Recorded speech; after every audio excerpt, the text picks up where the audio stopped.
You might have a question, why should you listen to me instead of listening to Andrew Tate? As you can see, I'm fucking sitting in some kind of basement. Well, this is not a basement, this is my room, and I know, and I know you have assumed this already that I'm fucking broke. Yeah, this is true. I'm broke. And why should you listen to me instead of listening to Andrew Tate?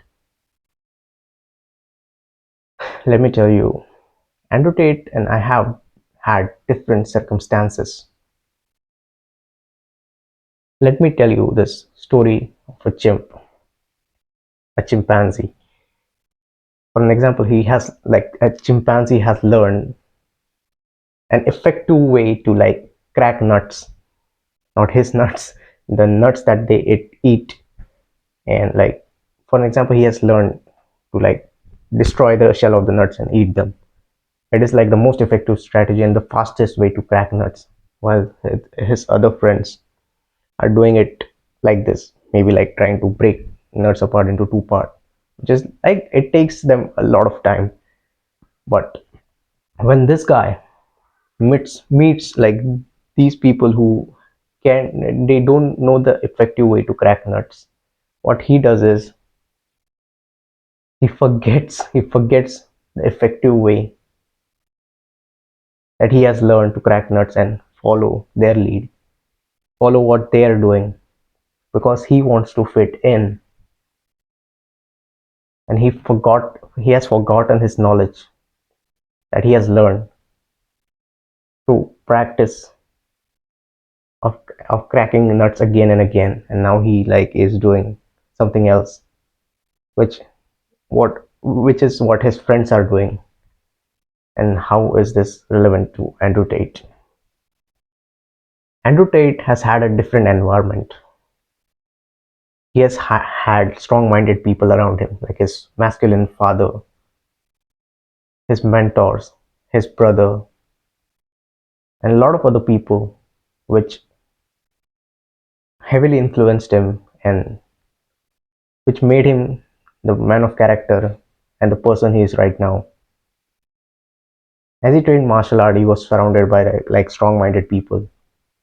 As he went through all the trials and tribulations and perfected his craft of like kickboxing, and he became like 4 times kickboxing world champion, right? So he was like, then he was surrounded by a lot of rich people, which he learned business lessons from. And you can see one thing that is common, which is knowledge. But I'm not saying that he was privileged to do all this.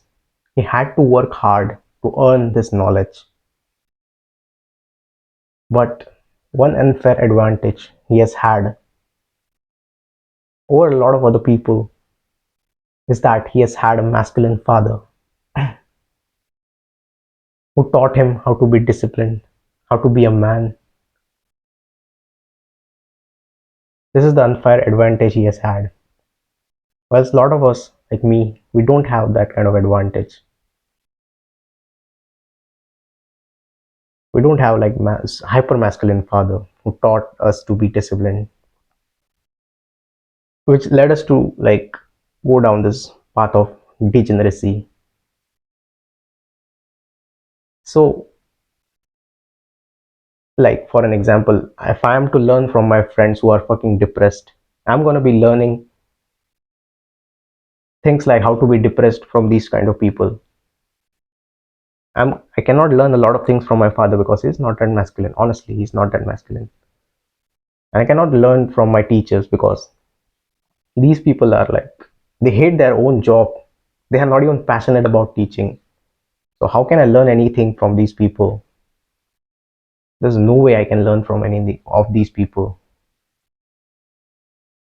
That means I need to rely on something, and book is the best option for me right now, right? Because if I need to gain this knowledge, I need to surround myself with like-minded people, which I cannot do. I cannot afford like high-level mentors. They wouldn't even be willing to teach me even if I pay them. So I should read books I should watch podcasts of these successful people who have reached the level where I want to be, who have lived the kind of life I want to live. I should follow exactly what they're doing through reading their books, through watching their podcasts. And this is the wrong belief I've had for a while, which was instilled into me by this person who is not that successful right now, and he hates his job. He's doing a 9 to 5 job, and he wants to do something else. But like once he told me that if you're not taking any kind of action, you should not read books. And I got myself into reading books a few years ago, but I never read book after he told me this. And now he's doing something else which he hates, and he's not even like, he has different dreams, but he like has very like brokey kind of beliefs which are holding him back, because he's not reading any kind of things, and he's surrounding himself with bumbleclots who are not like able to teach him things which he needs to like follow his dreams. This is what happens. This is how powerful your environment is and how it shapes you. Like shapes me. It has shaped me and made a man who I am right now, because I've been in this certain kind of environment. But I cannot complain. I cannot complain that I didn't have a masculine father, because he has had his own life, right? He has went through some other kind of environment which didn't make him the man he was supposed to be. I cannot complain about that. I cannot complain about my friends being the way they are not supposed to be. I cannot complain about my teachers, but I can change myself through gaining the knowledge from the things that I can gain knowledge from, well, like books, like watching podcasts, like I said,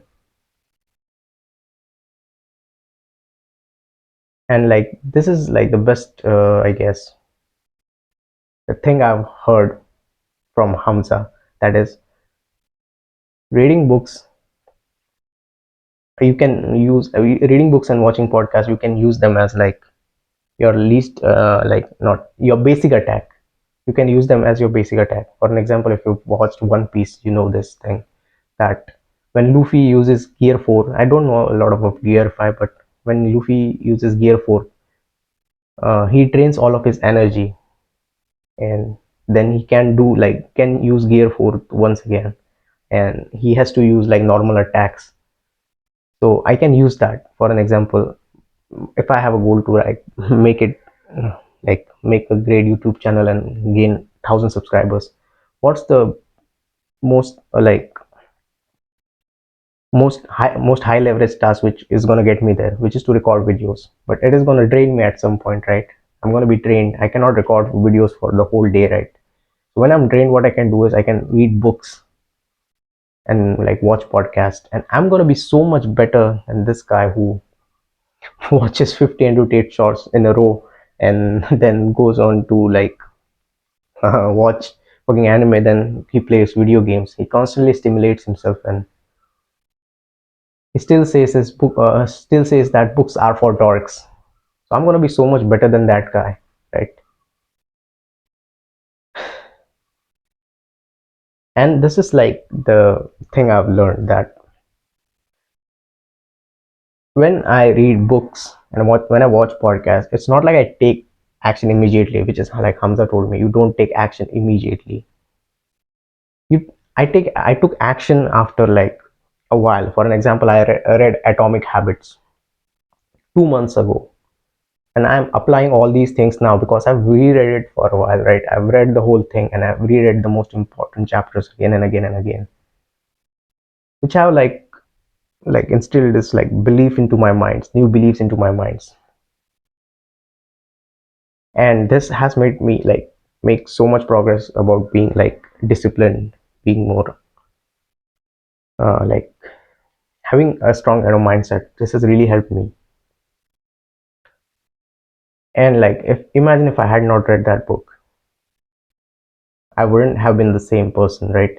If I tried to rely on my environment to teach me stuff. And for an example, like today I woke up at like around 6 and my alarm was ringing, and I kind of had this weird, thought that I can record great videos. But it was like I had like watched this podcast like 2 days ago, and I don't recall who. I guess it was Mr. Beast, and he said that your first few videos are gonna be shit. You should record them anyways, and you should post them as if no one is watching them. I uh, heard this thing in a podcast 2 days ago. It was like kind of when I had this thought, I can record great videos whilst I was like on my bed, uh, trying to like procrastinate. I suddenly get this thought into my mind. It was like Mr. Beast speaking into my ears that your first few videos are gonna be shit. Instead, you should just fucking record them and post them, and assume that no one is gonna see them. I suddenly get like this thought, and before I'm aware, I'm fucking awake, and I started recording videos. This is how powerful it is. And like you see how you don't take action. You see how I didn't take action immediately after just listening to podcast and taking the action next day, but I took it today. That podcast, because I watched podcast like 2 days ago, it helped me today. The fact that I'm recording this video is because of that. And this other thing I've learned about taking faster action is that I should have a good dopamine baseline. You might have heard this from a lot of people. I've specifically heard this from Andrew Kirby. He said that if you have a good dopamine like levels, you're gonna take action faster. You're gonna like when you read something, you're gonna take action faster. For example, let me tell you this. When you do like these are your dopamine baselines. When you do something fun, your dopamine spikes up and then it drops down. Now you have a new baseline. Then you do something again stimulating, watching anime, playing video games, watching entertainment shorts. Your dopamine level spikes up again and then they drop down. This keeps happening again and again, and now your dopamine levels are really low. My dopamine levels are really low, and I don't feel like taking any kind of action. I feel burnt out and I feel like shit. And these are like the beliefs, like these are the things that I've read. This is, for example, my brain, this is my body, and these are my dopamine baseline. What it does is my dopamine baseline hold me down from like moving and moving in different things, different endeavors, and taking action. This is how it holds me. And when I do hard things like doing workout, I push myself beyond my limits. I record videos even when I don't feel like it. When I do these kinds of things, when I do hard things which are challenging to my brain and my body, my dopamine levels, like my dopamine baseline goes up and up and up. When it's here, when it's at the level of my beliefs, and I have this good dopamine baseline, they kind of start working together. And now I have this like, and now I have everything that I need to take action. A good level of dopamine baseline and great beliefs, and suddenly I'm taking action. So what I should do is I should work as hard and as I can, and I should give myself more pain and more pain, and which will get me like better dopamine baseline, and which will align with my beliefs. And when I have these two things, I'm gonna take action faster. If you found any kind of value from this video, make sure to subscribe, and I'll see you in the next one.